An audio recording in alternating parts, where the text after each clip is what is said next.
My name is Margaret Rowe. I am 81 years old. And if you had told me 50 years ago that the son I raised with my own 2 hands would one day mock me for the way I smelled and the way I spoke, I would have laughed at the absurdity. Yet here I am, remembering the moment with such clarity that it burns. It happened on a Tuesday evening, one of those nights where the air sat heavy with the scent of rain. I had been sitting in the living room of their house, knitting slowly, the television humming faintly in the background. I wasn't trying to intrude. I never did. I stayed quiet in my corner, content with the rhythm of the needles and the comfort of simply being near family. But the door between the kitchen and the living room wasn't shut. And sometimes doors left open are the cruelest of all. I heard Claire's voice first. Dismissive. "She smells like dust, Tom. Do you notice it? Like old books left in an attic. I can't stand it lingering in the house." Froze. My fingers slipped, the yarn catching. Then came my son's reply, the boy I had nursed, clothed and worked myself half to death for. "That's not the worst of it. He talks too much. Always going on about the past, stories no one asked for. She doesn't know when to stop." Claire laughed. Quick, cruel sound. "Exactly." She drones on and on. "I swear, sometimes I feel like we're babysitting instead of living with an adult." My heart stopped. I sat there in the lamplight, the knitting needles heavy in my lap, every word sinking into me like nails being hammered into wood. My breath came shallow, and the room tilted just slightly as if my body couldn't bear the weight of their contempt. I wasn't meant to hear it. That much was obvious. They had no reason to soften their words because, to them, I wasn't a person in that moment. I was a burden. Smell. A nuisance who talked too much. And the worst part wasn't Claire's cruelty. It was Thomas's agreement. His voice, flat and unbothered, stripping away the years I had carried him on my back. I pressed my hands together to still their trembling, the yarn slipping onto the floor. My chest ached hot and tight, and I thought, is this who I am to them now? An embarrassment they mock when they think I can't hear. I wanted to storm into that kitchen, to slam my cane on the floor and demand they look me in the eye. But I didn't. I stayed where I was, silent, suffocating under the sound of their laughter. Eventually, their voices softened into casual chatter, the sound of plates clinking, faucet running. And then the door swung open as Thomas walked into the living room, casual as ever. He glanced at me, knitting fallen to the floor, my hands clenched in my lap. He didn't notice my trembling. Or maybe he did and chose to ignore it. "Mom," he said simply, "Claire's tired. Can you keep it down tonight?" Keep it down. As though my very presence, my very voice was noise. I nodded, unable to trust my words. He left without another glance. When the house finally grew quiet, I sat in the darkness of that living room long after the lamp burned out, my heart breaking in ways I didn't know it still could. And as the clock ticked past midnight, one thought sank its claws into me. If they thought I was nothing but dust and noise, then one day soon, I would make sure everyone in this town heard the truth of who they really were. That night, I whispered into the silence, my vow trembling but fierce. They mocked me in whispers. But when I leave, it won't be in silence. It'll be with the whole town listening. Hang on, before I tell you what happened next, make sure you've subscribed and left your thoughts in the comments. This part gets intense. When Thomas was born, the whole world shifted beneath my feet. I was 39, older than most new mothers, and the nurses whispered about it when they thought I couldn't hear. But none of that mattered. The first time I held him, his tiny fists waving, his eyes blinking against the hospital lights, I knew my life had been rewritten. I had lost a child before him, a miscarriage in my 20s that had left me hollow. So, when Thomas finally arrived, he was not just a baby to me. He was a miracle, a second chance at motherhood, a promise I made to the universe that I would never waste. His father, Harold, was a good man, quiet and steady, but gone too soon. He died when Thomas was 12, a heart attack that came out of nowhere. That day, I sat in the church pew with my son beside me, his small hand gripping mine, and I swore to him through my tears, "You'll never be alone. Not while I'm alive." And I meant it. I worked. Lord, how I worked. Long hours at the factory by day, cleaning offices by night, sometimes dragging myself home with aching feet and swollen hands. But I never let him see me break. At the kitchen table, when I spread out the bills and wondered how I'd stretch pennies into meals, Thomas would sit across from me with his homework and smile as if the world wasn't heavy on our shoulders. We were a team. That's what he always said. "Me and you, Mom," he'd grin, his mouth full of the stew I made from scraps. "Nobody can beat us." I believed him. Thomas grew tall and confident, his laughter filling rooms the way his father's once had. He was clever too, sharper than I ever was with books and numbers. Teachers said he had promise. I said he had grit. When he graduated high school, I clapped so hard my palms stung. He looked out into the crowd, found me, and mouthed the words, "We did it." When he left for college on a scholarship, I stood in his dorm room surrounded by cardboard boxes, pretending I wasn't terrified. He hugged me and whispered, "Don't worry, Mom. I'll make you proud." And he did at first. He brought me flowers on holidays. He called late at night to tell me about his classes. He came home for Thanksgiving and sat at the table laughing as if nothing had changed. Those were the years when I thought the promise we had made each other, that unspoken bond forged in sacrifice and love, would hold forever. But then came Claire. When he introduced her, she was all polish and confidence, the kind of woman who looked like she'd been born in a photograph. She shook my hand firmly, her smile tight, her eyes flicking over my thrift store dress with just a hint of disdain. "Lovely to meet you," she said. But her tone told me otherwise. I ignored it. I wanted to love her for Thomas's sake. I told myself she was nervous, that she'd soften. For a while I thought she had. She laughed at his jokes, touched his arm when she spoke, and smiled politely when I brought over casseroles. But little things began to slip through. Comments dressed as jokes. "Oh, Margaret, you always cook such a hearty food. Not the healthiest, but I guess that's tradition." Or, "You have so many stories. You must love talking."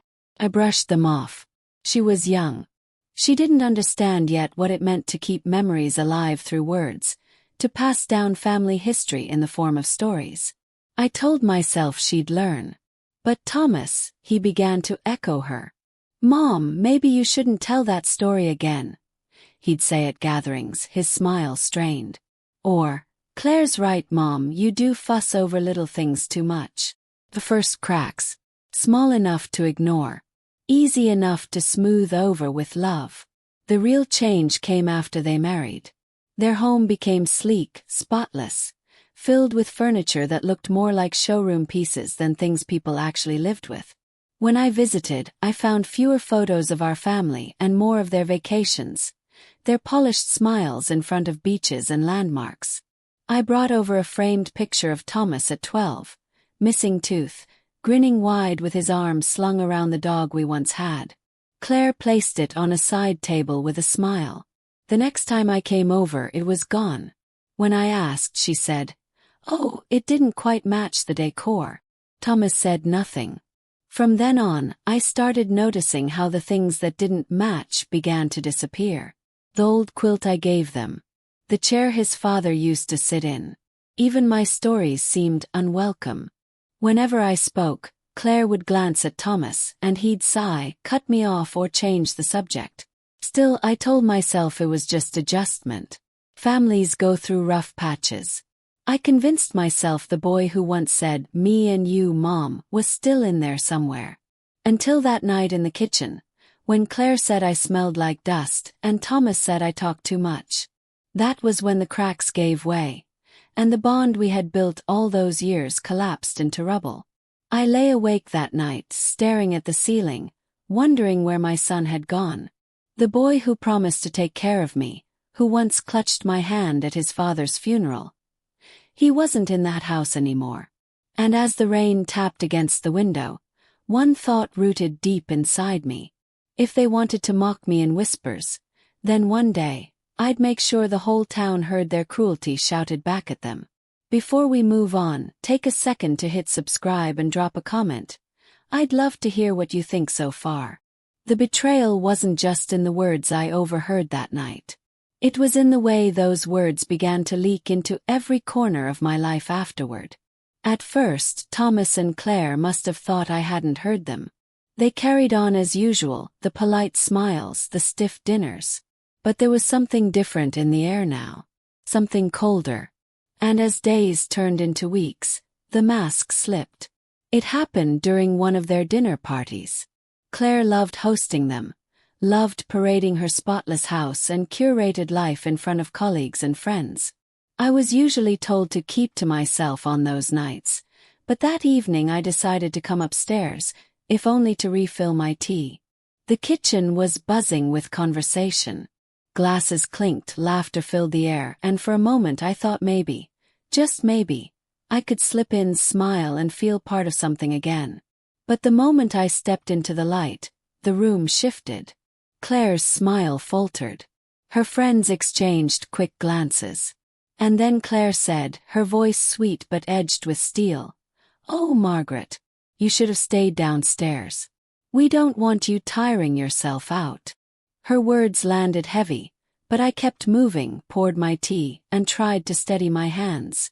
That's when one of the guests, a woman in a red dress I didn't recognize, wrinkled her nose and asked with a laugh, "What's that smell? Like old books or dust?" The room chuckled. And then I heard Thomas, my son, say, "Oh, that's just Mom. She's been here a long time. She talks as much as she smells." The laughter erupted louder this time. I froze, my breath caught in my chest. My eyes darted to him, searching for some sign of shame, some flicker of the boy I once knew. But there was nothing. Just that casual smirk, as if he'd made the cleverest joke of the night. I wanted the ground to open and swallow me. I wanted to scream, to cry, to remind him in front of everyone of the sacrifices I'd made. The nights without food so he could eat, the calloused hands that sewed his clothes, the years I had given him. But no words came.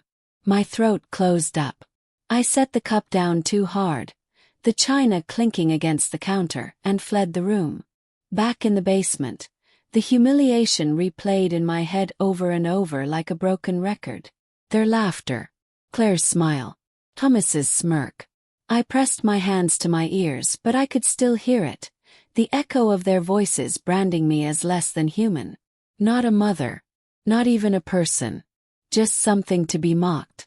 I curled on that narrow bed, the blanket pulled tight around me, and for the first time in my 81 years, I wished I were invisible. The tears came hot and unrelenting. I cried until my body shook, until my chest ached, until I thought there was nothing left inside me. But there was something left. Spark.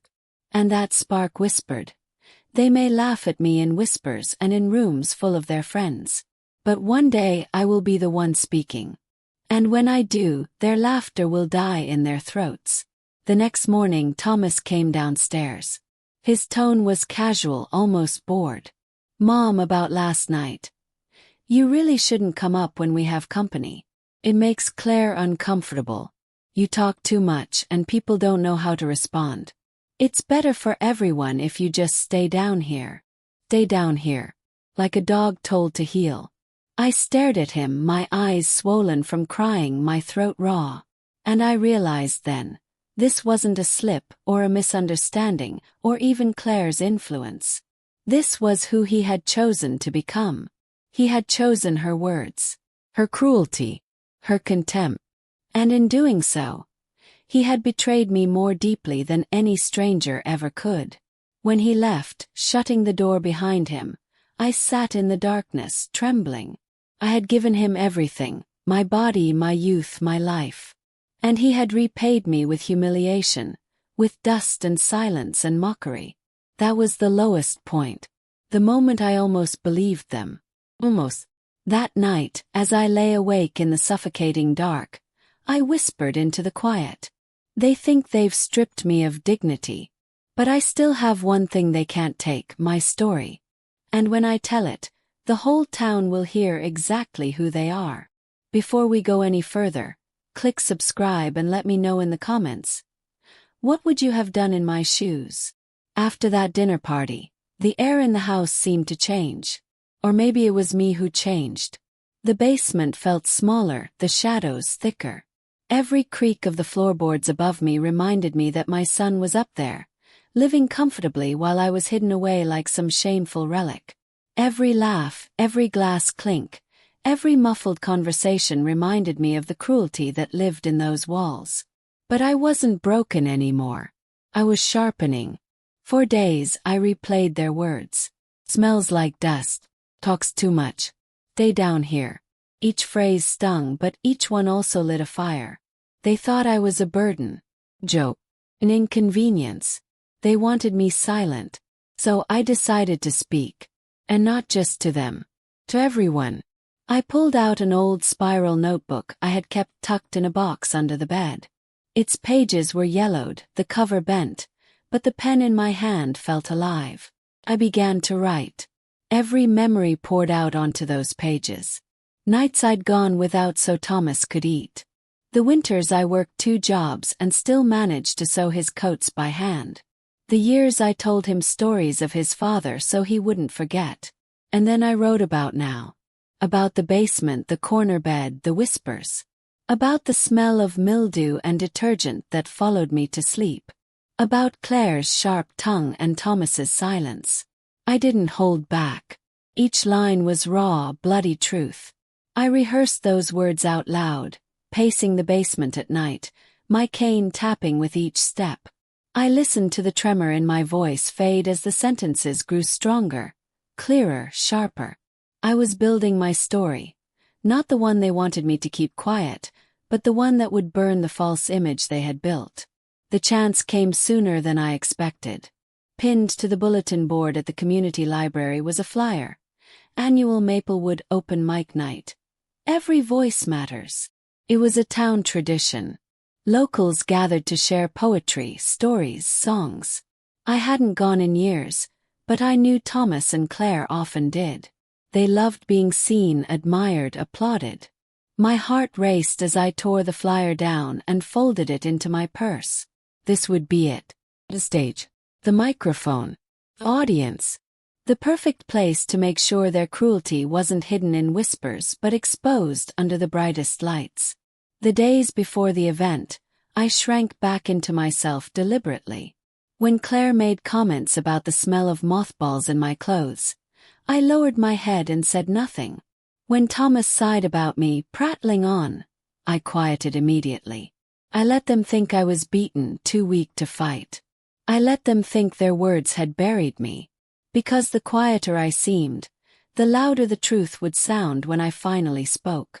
I wrote and rewrote my story until the notebook's spine bent, its pages nearly tearing.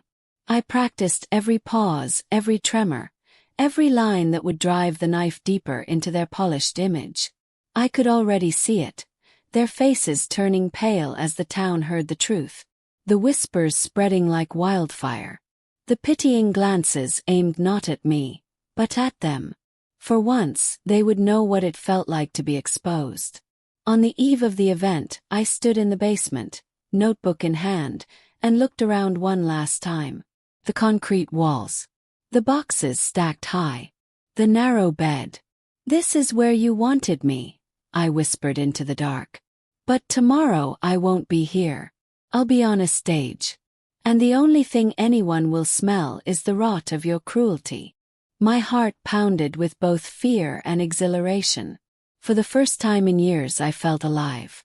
The next evening, the community center glowed with warm light as families streamed inside.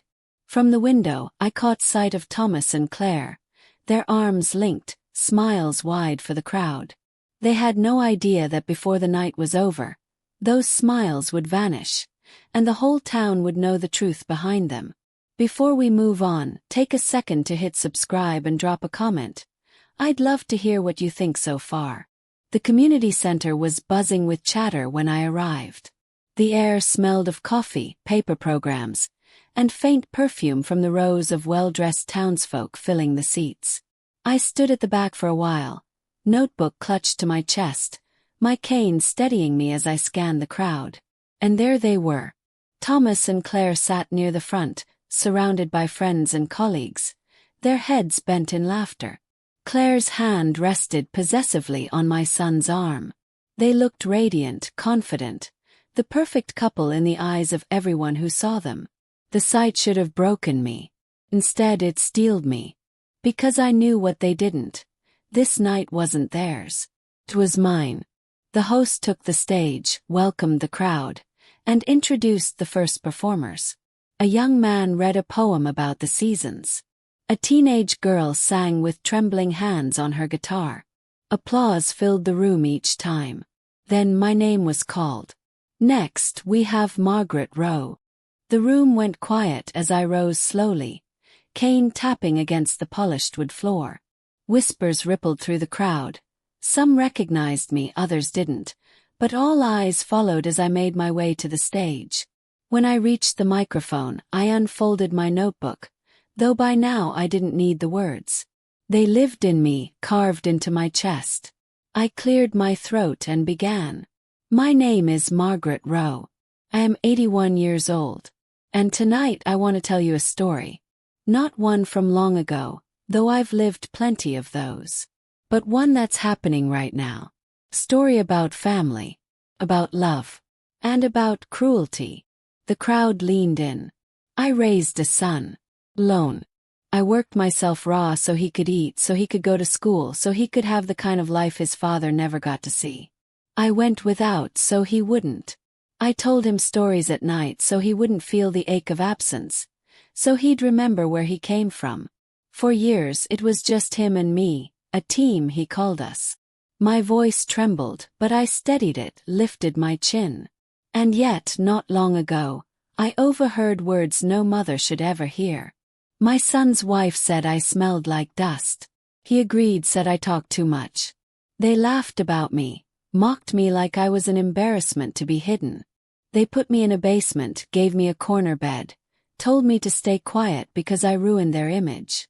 Their comfort. Gasps rippled across the crowd. I saw heads turn, eyes darting toward Thomas and Claire. Their smiles were gone, their faces frozen. I want you to imagine, I pressed on, what it feels like to devote your life to someone, to starve so they could eat, to bleed so they could thrive, only to be mocked as a burden, dismissed as a smell, a voice too loud, too inconvenient.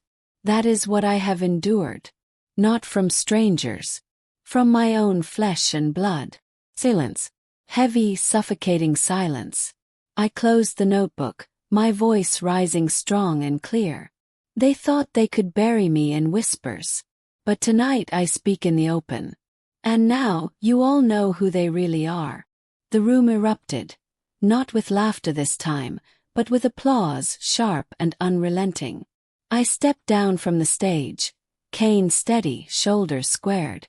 Around me, people murmured words of sympathy, outrage. Neighbors I hadn't spoken to in years reached for my hand, patted my shoulder, told me I was brave. And all the while, Thomas and Claire sat stiff, their faces pale. Their friends whispered behind cupped hands. One man leaned to another, muttering just loud enough to hear. "That's his mother." Claire stood abruptly, tugging Thomas's arm, but he stayed frozen, staring at me with a mixture of anger and something else, shame. I didn't stop to acknowledge it. Their shame was theirs to carry. The days that followed were merciless. The town had heard my words, and word spread quickly. At the grocery store, people eyed Thomas and Claire with thinly veiled disdain. At his workplace, colleagues whispered about the mother he had hidden in a basement. Their polished image, the one they had guarded so carefully, had crumbled overnight. And me. I packed my few belongings, accepted the neighbor's offer of a spare room, and left their house without a backward glance. I left with nothing but my cane, my notebook, and my dignity. But dignity, once reclaimed, is worth more than all the comfort in the world. A week later, Thomas came to see me. He stood awkwardly at the neighbor's porch, his hands shoved in his pockets, his face tired. "Mom," he said, his voice rough, "you didn't have to do that." I looked him in the eye, steady and cold.